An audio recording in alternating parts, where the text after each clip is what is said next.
Paul, qui suis par la volonté de Dieu apôtre du Christ Jésus, à cause de la promesse de la vie que nous avons en Jésus-Christ. Je te souhaite à toi, Timothée, mon enfant bien-aimé, grâce, miséricorde et paix de la part de Dieu le Père et du Christ Jésus notre Seigneur. Je suis plein de reconnaissance envers Dieu que j'adore, avec une conscience pure, comme l'ont fait mes ancêtres. Je le prie sans cesse nuit et jour, en me souvenant de toi.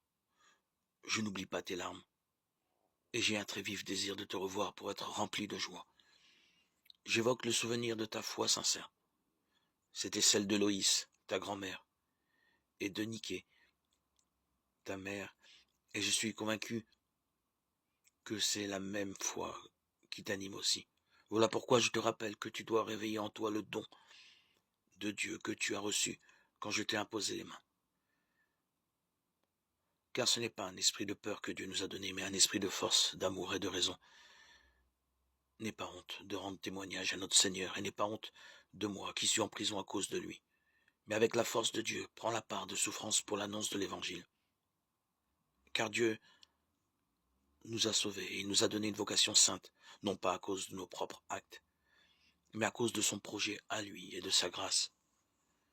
Cette grâce nous avait été donnée dans le Christ Jésus avant tous les siècles, et maintenant, elle est devenue visible à nos yeux, car notre Sauveur, le Christ Jésus, s'est manifesté en détruisant la mort et en faisant resplendir la vie de l'immortalité par l'annonce de l'Évangile, pour lequel j'ai reçu la charge de messager, d'apôtre et d'enseignant. C'est pour cette raison que j'ai encore à souffrir ainsi.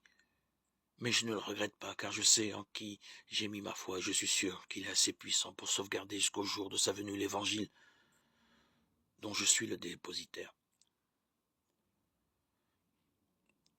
Règle ta doctrine sur l'enseignement solide que tu as reçu de moi, dans la foi et dans l'amour que nous avons en Jésus-Christ. Tu es le dépositaire de l'Évangile. Garde-le dans toute sa pureté grâce à l'Esprit Saint qui habite en nous. Tu sais bien que tous ceux de la province d'Asie se sont détournés de moi, et entre autres, Phygèle et Hermogène. Que le Seigneur fasse miséricorde à la famille d'Onésiphore, qui m'a plusieurs fois rendu courage, et qui n'a pas eu honte de me savoir en prison. Arrivé à Rome, il s'est dépêché de me chercher et il m'a trouvé.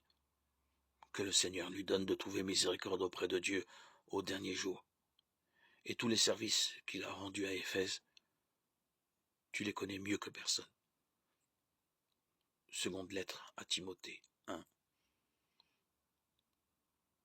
1, 18.